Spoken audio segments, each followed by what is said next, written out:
This show is gory and amazing, all wrapped up into one beautiful package. And I have a confession to make for all the anime watchers out there. While you may want to revoke my anime card because, well, I've never seen the original Higurashi. And I know that's a pretty weird thing to say, especially for anyone who's watched my videos long enough. This is clearly a brand and series. Why the hell haven't I ever seen Higurashi When They Cry before? And why did it take me a reboot, kind of reimagined, to ever check this series out? And honestly, I don't have any excuse. I've had very close friends of mine try to get me to watch this. It's a longer show, and since I'm more primarily focused on newer series on the channel, I just haven't had the time, and I feel bad for never have watching it before. But on the flip side, with this new Higurashi When They Cry new edition, the 2020 version, which from what I can tell is going to be a complete adaptation with also I heard maybe the director's adding in some new scenes that weren't in the original. And I also heard that because there's so many OVAs and stuff, the watch order can get a little messy, so maybe this time they're going to condense it and make it into a nice, you start at episode 1 and you end at episode 50 or 25, whatever it is, right? I never seen the original, so I would very much ask you kindly to not spoil me on things that are going to happen. If you are looking for people who are going to compare the original to this new one, that's not what I'm here for. I'm here to give you my raw takes, and I'm blown away. The only thing I knew about Higurashi walking into this was that it was a very gory anime. I've seen scenes out of context, and I knew there were some crazy bitches in this show who cut people up, and that's what I knew. I didn't know why it happened, I just knew it was a slasher fest, and if you like that type of stuff, you probably would enjoy it. So to start off the episode, and you just see the main character with a baseball bat beating a family to death, I'm just like, please don't demonetize me. I don't know how the hell I'm going to get around some of these gory things, but it's interesting because even though I knew this was going to be a show that wasn't going to be just like non-stop gore, I knew they were going to do something like I remember Higurashi did, where it probably looks very normal but is also a little twisted, and a little is probably an understatement of the century here. So I actually like starting it out so brutal so either if you had no idea of Higurashi, which is probably not many people, I'm sure most people knew it got graphic. However, at the same time, it's a good way to set the stage to say, hey, even though you're going to see some very generic kind of cliche scenes, stick with it because you're going to see some insanity down the road. So by starting it off so graphic, not only are you setting the stage that this series is basically no censorship, it seems like. I'm actually surprised by how gory it is. It looks, sounds so weird to say, it looks beautiful with how the blood splatter and all that was happening, and actually kind of disturbed me a little bit. And I'm usually pretty strong-willed, kind of like good stomach when it comes to that stuff, but it just looks so real and visceral. I was like, god damn, these are kids doing this shit? Like, what's going on here? And then they transition into, for like the first, I would say 10 minutes of the episode, more or less, is pretty much the most generic cliche school situations you could possibly imagine. You have the lolly trope designs, you have the different hair colors for the different characters. You know, it's just like the typical architecture for mangas and things like that. However, I knew this was being used as a set piece to show us something, and clearly there was more than meets the eye. And ever since they started going quiet in the episode, where you could only hear the insects in the background, or it was very soft-spoken words, you knew that they were building up to something, and I thought what they were doing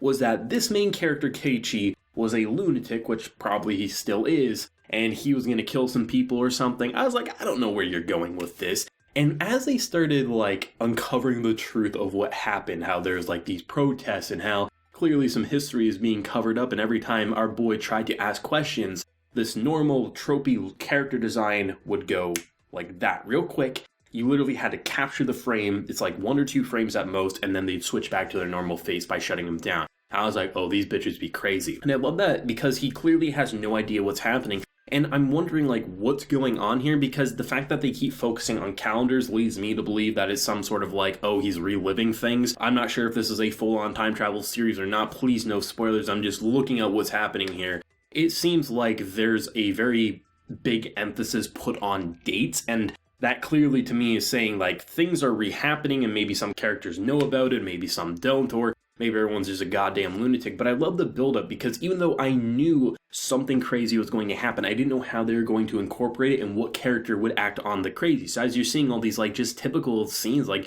our boy is basically playing pranks on this, like, kid who just is trying to play brutal pranks on him, and who gets the one-up, and then they're having picnics and stuff. It's just the most anti-Brandon anime scenes ever, but I was invested through and through because I knew this was all a cover-up. I just didn't know who was covering up for who, and seemingly multiple characters are covering it up for our main character. I think that's an intriguing plotline, especially with how they started out the episode and where they ended it, because you knew something was going on with that junkyard. I thought there was a body buried there. Probably is. I mean, you introduced a photographer who's like, oh yeah, that was pretty brutal, huh? And I'm like, are you stranger danger? Are you the greatest ally we know? I don't know, but I was very unnerved. And I think that's actually a testament to how strong the directing was here. That despite knowing this series was a brutal show, it had me unnerved not knowing where it was going to pop up. And I think that's something that a lot of authors and studios and things like that, they don't know when to reel it back in. And they just want to go brutal, brutal, brutal, nonstop to the point where you grow numb to it. But by starting it off brutal and you're like, okay, and then you go to the most typical anime scene ever, it makes you uncertain of what's going on, what can you trust, who can you really believe in, and then when things start happening and you end the episode with our girl with a giant-ass sword-looking thing,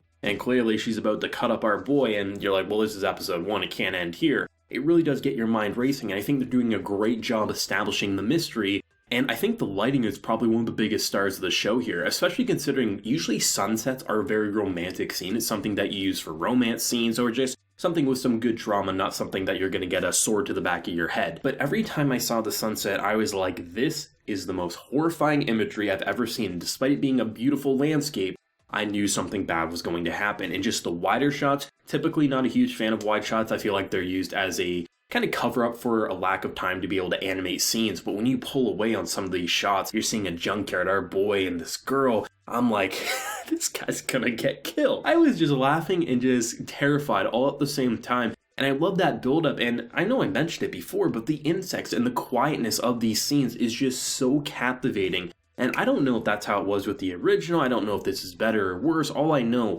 is I am gonna have a blast. The voice actors hit it out of the park. And the fact that you can make me appreciate these just basic scenes, and I actually want more of them. I want him to continue to not know what's going on as the viewer kind of starts to uncover more of the mystery, and I don't know what's going on here. All I know is time is clearly a very important element, and bitches be crazy in this show, including our main character most likely. The thing with me is I'm a huge sucker of those anime that have like this very normal and cliche presentation, but really are kind of twisted underneath the hood. Something about those, it's like you're watching these scenes that you don't like and you're like, why am I watching this? And then you get the twist and you're like, oh, I actually really like those. It's such an interesting way to cover up the brutality of the show, and even when you know the twist and the cat's out of the bag, as you've had shows such as clearly Higurashi or Gakogurashi, the main character is unaware of how messed up the situation is, and it makes for a really intriguing narrative where basically the sky's the limit. And I'm just blown away. Like, I was at multiple points, like, for the first time in